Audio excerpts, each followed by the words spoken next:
Complex ইন্টিগ্রেশনের 4 নম্বর টিউটোরিয়ালে আপনাকে ওয়েলকাম করছি। খানিকটা গুরুত্বপূর্ণ প্রবলেম যেটা সার্ভিসেস 14 সালে আসছিল। প্রবলেমটা এভাবে থাকতে পারে, ইভালুয়েট দ্য ইন্টিগ্রাল, এই ইন্টিগ্রালটার মান বের করো। লিমিটটা দেওয়া হচ্ছে 0 to 1 plus iota Z square d z, বুঝতে পারছেন কমপ্লেক্স ইন্টিগ্রেশন। বাট এখানে যে আবার লিখে রেখেছি যে 23 সালে এটা এসেছিল, বাট 23 সালে কিভাবে এসেছিল এটা নিয়ে একটু কথাবার্তা বলতে হবে। এই প্রবলেমটা 23 সালে জাস্ট একটু চেঞ্জ করে দিয়েছিল। এখানে জেড স্কোয়ারের জায়গাতে লিখে রাখছিল যে আন্ডার রুট অফ জেড, দেন পাওয়ারটা দেওয়া ছিল 4। এখন এটাকে ভাঙালেই তো আবার এটাই চলে আসে, তাই না? অর্থাৎ এইটা যে আন্ডার রুট অফ জেড মানে কি 1/2, এটার পাওয়ার কত দেওয়া আছে আবার 4। তাহলে এখান থেকে কেটে যাই, দেন সিম্পলি আমরা এটা থেকে পাই জেড স্কোয়ার। তাহলে আগের প্রবলেমটাই তো হইলো, তাই না?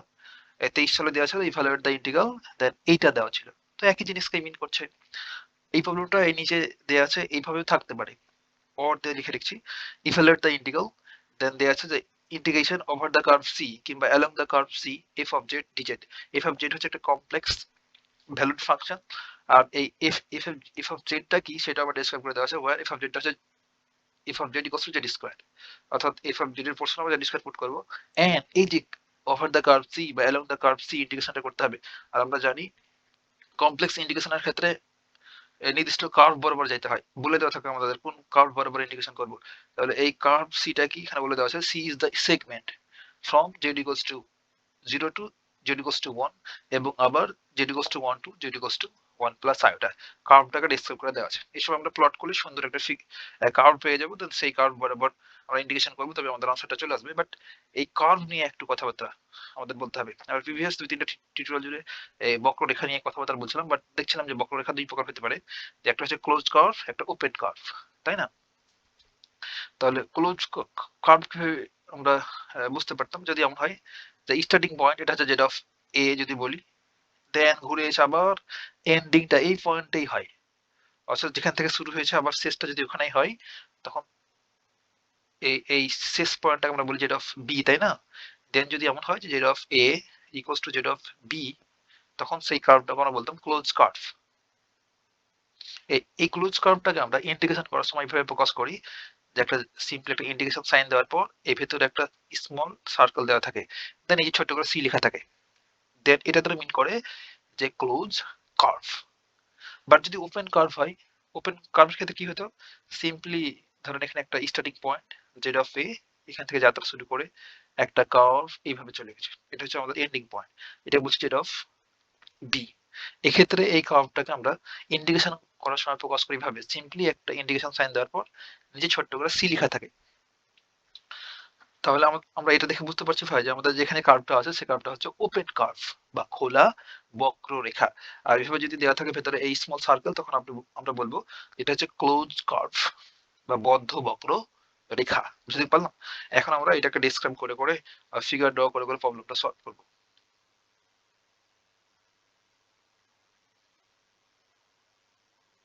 এখন দেখেন আমাদের বলে দেওয়া আছে যে এই কার্ভটা আগে ড্র করব, c is the segment of z equals to 0। আমরা জানি complex number z equals to x plus iota y, আর এখানে বলে দেওয়া আছে জেড ইকুয়ালস টু 0। তাহলে এটা কি মিন করছে, এই জেড ইকুয়ালস টু 0 আমরা লিখতে পারি না 0 প্লাস আয়োটা 0, একই জিনিস। তাহলে এটাকে আমরা অর্ডার পেয়ে লিখে লিখতে পারবো 0,0। এখন আমরা প্লট করব।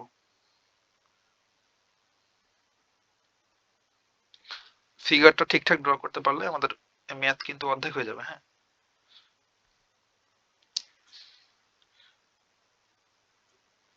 এটাকে আমরা বলি রিয়েল অ্যাক্সিস, এক্স অ্যাক্সিসটাকে বলি রিয়েল অ্যাক্সিস, বা সিম্পলি আমরা এমন করে লিখি আর ই এক্স, রিয়েল অ্যাক্সিস এটা, আর এটা হচ্ছে ইমাজিনারি অ্যাক্সিস বা ওয়াই বা কাল্পনিক অ্যাক্সিস কমপ্লেক্স অ্যানালিসিসের ক্ষেত্রে, তাই না, বা কমপ্লেক্স প্লেনে। তাহলে আমার ফার্স্ট পয়েন্টটা পাইছি 0,0, অর্থাৎ এইটা লিখছি 0,0টা হচ্ছে এটা। দেন পয়েন্টটা কত, জেড ইকুয়ালস টু 1। তাহলে জেড ইকুয়ালস টু 1 এটা যদি কমপ্লেক্স ফর্মে লিখি জেড ইকুয়ালস টু 1, তাহলে এটাকে আমরা লিখতে পারবো না 1 প্লাস 0 আয়োটা বা আয়োটা 0। এটাকে অর্ডার পেয়ে লিখে কি লিখতে পারবো 1,0, এক্স এর মান হচ্ছে 1 আর ওয়াই হচ্ছে 0। তাহলে এই পয়েন্টটা কোথায় হবে, ধরেন পয়েন্টটা হলো এখানে, এই পয়েন্ট হচ্ছে আমাদের 1,0। তারপর কি বলছে, and then Z equals to 1 হতে আবার Z equals to 1 plus iota. তাহলে আমরা জেড ইকুয়ালস টু 1, তো এই পয়েন্টটা, এখন Z equals to 1 plus iota কোথায়? তাহলে Z equals to 1 plus iota, এটাকে আবার ভাঙবো আমরা। Z equals to 1 plus iota, এটাকে অর্ডার পেয়ার একটা লিখলে পাই সিম্পলি 1, 1। তাহলে পয়েন্টটা কোথায় হবে? এদিক বরাবর 1, আবার এখান বরাবর এই ওয়াই অ্যাক্সিস বরাবর 1। এটা হচ্ছে এক্স এর ভ্যালু, তাই না? আর এটা হচ্ছে ওয়াই। তাহলে এক্স অ্যাক্সিস বরাবর 1 একক যাবে এবং ওয়াই অ্যাক্সিস বরাবর 1 একক যাবে। ওয়াই অ্যাক্সিস বরাবরটা যদি 1 হয় তাহলে আমরা পয়েন্টটা পাবো এখানে। এই পয়েন্টটা হচ্ছে আমাদের 1, 1, তাই না? আমরা চাইলে এটাকে ও নামকরণ করতে পারি। এটা হচ্ছে ভি এ আর এটা হচ্ছে বি। এই পয়েন্টটা হচ্ছে ভি। এখন জাস্ট যদি আমরা অ্যাড করে দিই, এই যে আমরা কার্ভ পেয়ে গেছি, তাই না? আমরা চাইলে এটাকে দুইটা সেগমেন্টে ভাগ করে এই আনসারটা বের করতে পারি। ধরেন এই 0 থেকে এ পর্যন্ত একটা কার্ভ, বা স্মুথ কার্ভ বা পিসওয়াইজ, এই স্মুথ কার্ভ পিসওয়াইজ টিউটোরিয়াল বলছিলাম ঠিক তেমনি। এটা হচ্ছে C1 কার্ভ, আবার এটুকু হচ্ছে আমাদের C2 কার্ভ। তাহলে এই টোটাল এই কার্ভটাকে যদি আমরা এখান থেকে শুরু করে একটু দেখি, যে 0 থেকে শুরু করে এই পাশ দিয়ে এ তে গিয়ে আবার বি পর্যন্ত, এটা হচ্ছে আমাদের কাঙ্ক্ষিত কার্ভ। এটা হচ্ছে আমাদের কাঙ্ক্ষিত সি, এই যে এই সি, তাই না? এই সিটাকে এভাবে ডিসক্রাইব করে দেওয়া আছে। আমরা এটাকে দুইটা পার্টে ভাগ করলাম, একটা C1 ও থেকে এই পর্যন্ত, এখানে যেহেতু একটা কর্নার আছে, তাই আবার এ থেকে বি পর্যন্ত আরেকটা কার্ভ C2। তাহলে টোটাল কার্ভটাকে যদি আমরা সি চিন্তা, এখানে দেয়া আছে সি, তাহলে সি ইকুয়ালস টু আমরা লিখতে পারবো যে C1 curve plus C2 curve. আর আমাদের এখানে বলা আছে, দেওয়া আছে ইন্টিগ্রেশন করো ওভার দ্য কার্ভ সি। তাহলে সি কার্ভকে যদি ইন্টিগ্রেশন করতে চাই, অর্থাৎ ইন্টিগ্রেশন কার্ভ সি, এর অর্থ হচ্ছে যে আমাদের integration over the curve C1 plus integration over the curve C1 বা along the curve C1, এই দুটো ইন্টিগ্রেশন করে যোগ করলেই আমরা এই সি কার্ভ বা সি বক্ররেখা বরাবর ইন্টিগ্রেশনের ধারটা পেয়ে যাবো। বুঝতে পারলাম? এটা ছিল আমাদের ডেসক্রাইব করা। আচ্ছা, এই ফিগারটা যদি আপনি ড্র করতে পারেন, এখন ইজিলি প্রবলেমটা সলভ করে ফেলতে পারবেন। তার সলিউশন আমরা বলবো গিভেন আমাদের দেয়া আছে এটা যে integration over the curve C F of Z d z. তাহলে এটা ইকুয়ালস টু আমরা লিখতে পারবো যে integration over the curve C আর এফ অফ জেড সমান দেয়া আছে জেড স্কোয়ার, তাহলে সিম্পলি জেড স্কোয়ার ডিজেড। আর এখানে একটা কথাবার্তা লিখতে হবে যে আমরা এই ফিগার থেকে দেখতে পাচ্ছি যে প্রকৃতপক্ষে আমরা এই কার্ভটাকে ধরে নেবো, যে লেট ধরি কার্ভ বা বক্ররেখা সি, যা প্রকৃতপক্ষে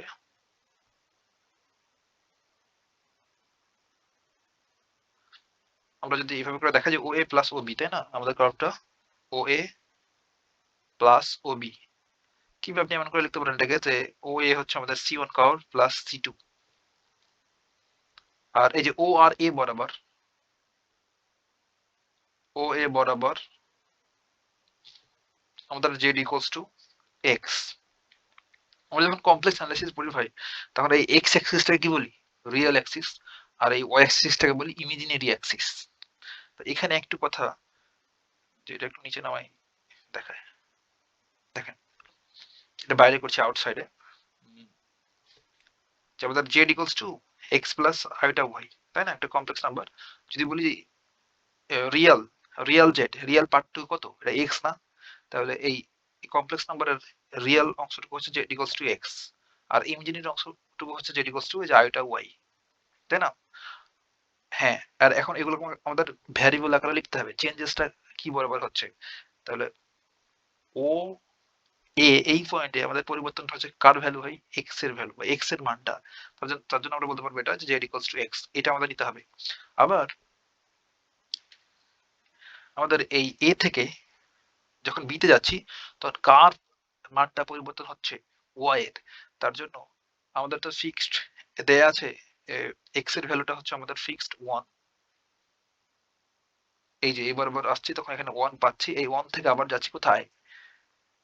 এই পয়েন্টে বা বি পয়েন্টে। আর যখন বিতে যাচ্ছি তখন কার মানটা পরিবর্তন হচ্ছে ওয়াই এর, তখন 1 প্লাস আরটা ওয়াই ধরতে হবে আমাদের। জেড ইকুয়ালস টু এই এ বি রেখা বরাবর বা C2 কার্ভ বরাবর আমাদের z ইকুয়ালস টু হবে 1 প্লাস আইটা y, আর ও থেকে এ তে আসার সময় আমাদের z ইকুয়ালস টু হবে সিম্পলি x।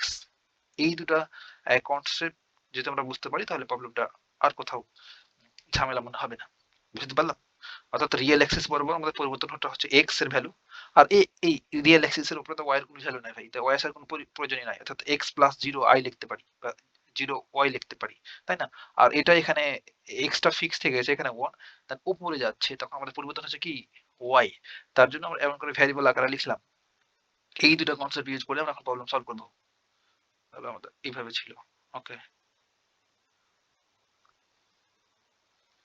তাহলে আমরা এই যে ও আর এ বরাবর যে জেড ইকুয়ালস টু এক্স লিখতে পারলাম, আশা করি এটা বুঝতে পেরেছেন।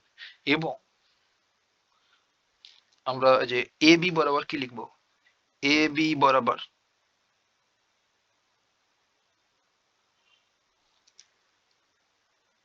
আমরা জেড ইকুয়ালস লিখবো 1 প্লাস আইটা ওয়াই।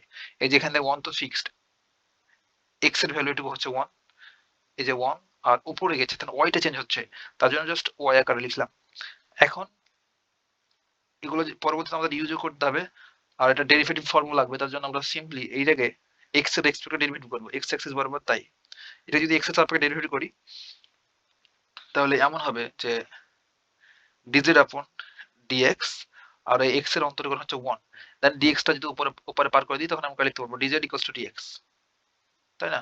এই কাজটা আমরা একবারই লিখবো এখানে, যে ডিজেড ইকুয়ালস টু ডিএক্স। আর এখানে এক্স এর ভ্যালুটা বা এক্স এর রেঞ্জটা কত, আমাদের রেঞ্জটাও লাগবে। এক্স এর রেঞ্জটা হলো যে দেখেন এখানে 0 ছিল এক্স এর ভ্যালু, এখানে আসছে 1, তাহলে 0 থেকে শুরু হয়ে এক্স এর ভ্যালুটা আমাদের পৌঁছাচ্ছে 1 এ, তাহলে এটা যে রেঞ্জ। এবং এক্ষেত্রে এবি বরাবর জেড ইকুয়ালস টু এত, এটাকে আমরা সিম্পলি ওয়াই এর এক্সপেক্টেড ডেরিভেটিভ করবো, যেহেতু আমাদের ইঞ্জিনিয়ার অ্যাক্সিস ওয়াই অ্যাক্সিস বরাবর এটা।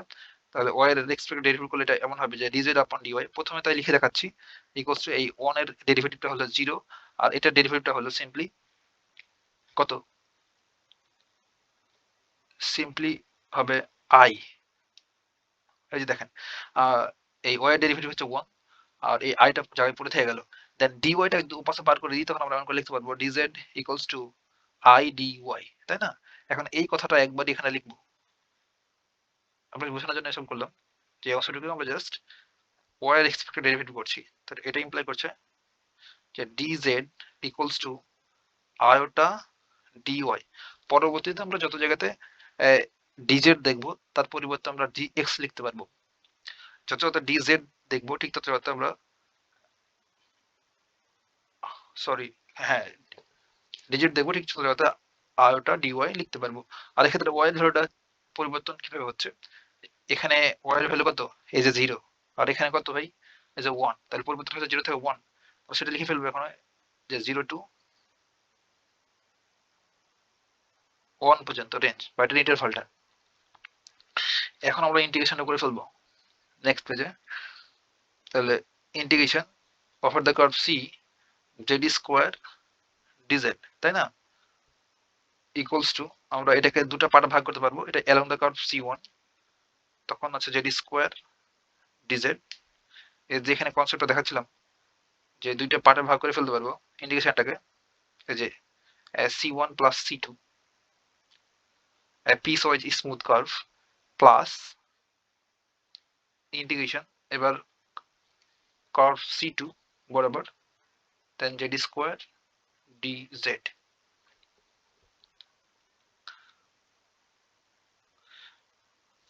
আর সি1 কার্ভ বরাবর আমরা এখন ভ্যালু পুট করব, যে আমাদের লিমিটটা কত, এটাই তো আমাদের জেড ইকুয়ালস টু এক্স, এটাই তো সি1 কার্ভ বরাবর, তাই না, যে সি1 বরাবর। তাহলে এক্ষেত্রে আমাদের লিমিটটা হচ্ছে এক্স এর 0 থেকে 1 পর্যন্ত, তো লিমিটটা বসাই দেবো, এটা হচ্ছে 0 টু 1, আর জেড এর জায়গাতে কি বসাবো, এক্স, এই যে জেড ইকুয়ালস টু এক্স, তো জেড এর জায়গাতে আমরা বসাবো এক্স। তাহলে দেখেন তো এখানে যদি এক্স বসাই তো কি হবে, সিম্পলি লিখতে পারবো এক্স স্কোয়ার, আর ডিজেড এইটার পরিবর্তে কি লিখতে পারবো, ডিএক্স, অর্থাৎ কমপ্লেক্স ভ্যালুড ফাংশনটাকে আমরা রিয়েল ভ্যালুড ফাংশনে কনভার্ট করে ফেললাম, দেন আমরা প্রবলেমটা সলভ করে ফেলবো। তাহলে ডিজেড হয়ে গেল ডি এক্স প্লাস, তার ইন্টিগ্রেশন সাইনটা থাকলো, আর সি2 কার্ভ বরাবর আমাদের ওয়াই এর লিমিটটা কত, 0 to 1, এটা হচ্ছে 0, এটা হচ্ছে 1। অর্থাৎ রিয়েল পার্ট আর ইমাজিনারি পার্টকে আমরা আলাদা করে ফেললাম। যেখানে x দেখবেন, যখন কমপ্লেক্স ইন্টিগ্রেশন করবেন ভাই, যখন x দেখবেন তখনই বুঝবেন যে সেটা হচ্ছে রিয়েল পার্ট, আর y থাকলে সেটা ইমাজিনারি পার্ট। তাহলে 0 to 1। আর এবার z ইকুয়ালস টু কত? z ইকুয়ালস টু হচ্ছে 1 plus iota y। z equals to 1 plus iota y। তাহলে আমরা এখানে z এর পোরশনে লিখবো 1 প্লাস আয়োটা y, আর উপরে ছিল একটা স্কয়ার, স্কয়ারটা বসা দিলাম।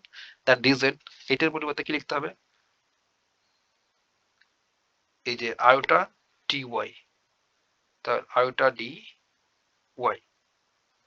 বুঝতে পারলাম? এখন আমরা সিম্পলি জাস্ট ক্যালকুলেশন করে ফেলবো। এটার ইন্টিগ্রেশন তোমরা সবাই পারি। পাওয়ারের সাথে 1 অ্যাড হবে আর ওই পাওয়ারটা দ্বারা ডিভাইড হবে। দেন আমরা লিমিটটা বসাই দেবো 0 to 1 প্লাস, এক্ষেত্রে কি হবে? ইন্টিগ্রেশন 0 to 1 জায়গায় থাকলো, আর এটা হচ্ছে a প্লাস b হোল স্কয়ারের ফর্মুলা। তাহলে a স্কয়ার বলতে 1 plus 2 ab plus b square, b square বলতে i স্কয়ার y স্কয়ার, তাই না? দেন পাশে আছে, আর এই আইটাকে আমরা সর্ববামে রাখতে পারি, যেহেতু এটা কনস্ট্যান্ট ভ্যালু, এটা ইন্টিগ্রেশন হবে না, সর্ববামে রেখে দিলাম। আইটা সিম্পলি রেখে থাকলো dy।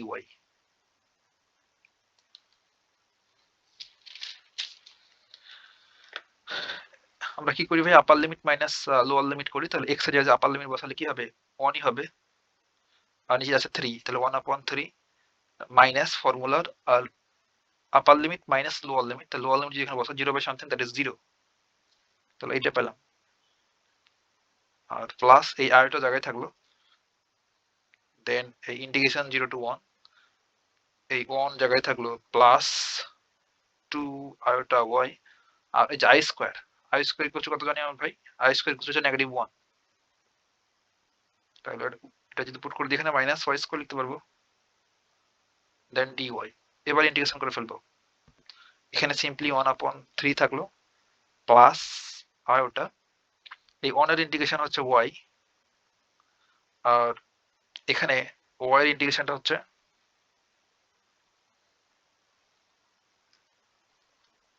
একবার যদি করি ভাই এই যে এটুকুর ইন্টিগ্রেশন, তাও লিখে দিই একবার ক্যালকুলেশন হইলে হইলো।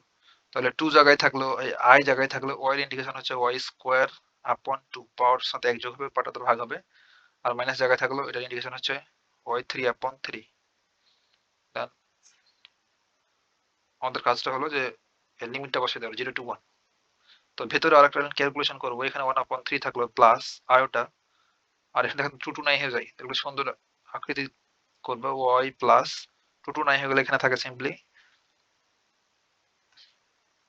i y স্কয়ার, তাই না? অর্থাৎ এই 2 আর এই 2 মোকাবেলা, আর এখানে আছে মাইনাস y 3/3, 0 to 1। এখন আমরা জাস্ট আপার লিমিট আর লোয়ার লিমিট গুলো বসাই দেবো এখানে। তাহলে 1/3 জায়গায় থাকলো প্লাস আয়োটা, আপার লিমিট যদি বসাই কি হবে? তাহলে এখানে হবে 1 প্লাস y এর জায়গাতে বসালে সিম্পলি থাকে এখানে i মাইনাস এখানে 1/3, আপার লিমিট বসালাম। ফর্মুলা কি? Minus lower limit. Lower limit যদি বসাই তাহলে কি হবে? এখানে 0 বসালে 0, এখানে 0 বসালে 0, এখানে 0 বসালে 0 বাই সামথিং 0, তাহলে পাচ্ছি সিম্পলি 0। তাহলে আমাদের হচ্ছে 1/3 প্লাস আয়োটা, এখানে দেখেন তো ভাই আমাদের রিয়েল অংশটুকু যদি একসাথে করে ফেলি, এখানে আছে 1 মাইনাস 1/3, তাই না? এই দুটোকে একসাথে করলে কি হবে? লসাগু 3, তাহলে এখানে 3 মাইনাস 1, তাহলে কি হচ্ছে 2/3। তো রিয়েল দুটো, এটা এবং এটা, এই দুটোকে একসাথে করলে পাচ্ছি 2/3। তাহলে সিম্পলি এখানে লিখে ফেলবো যে 2/3 আর প্লাস আয়োটা, এই পাঁচটাতে আছে 1/3। এখন এই আয়োটা যদি এর সাথে গুণ করে ফেলি তো কি হবে? আয়োটা 2/3, আর এই আয়ের সাথে গুণ হয়ে যাবে i স্কয়ার, তাহলে হবে 1/3 plus 1/i 2/3, R i square হচ্ছে -1, তাই না?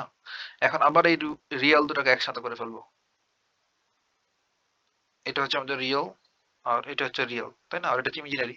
আর এই দুটো পার্টটা হচ্ছে আমাদের কাল্পনিক পার্ট। তাহলে এই দুটোকে যদি একসাথে করে ফেলি, তাহলে একইভাবে 1/3 - 1, এই দুটো লসগু হচ্ছে 3, তাহলে 1 - 3, তাহলে কত হচ্ছে -2/3।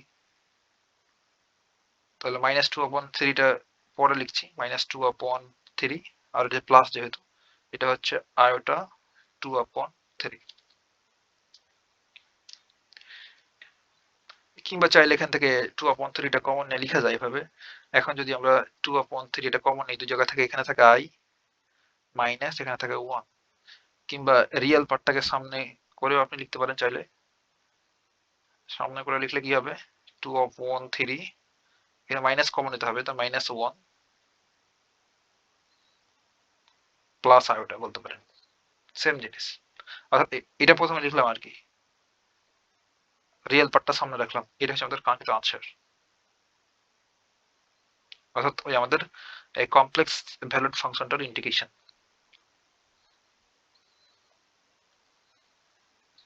এতটুকু ভাই, কথা হবে নেক্সট টিউটোরিয়ালে।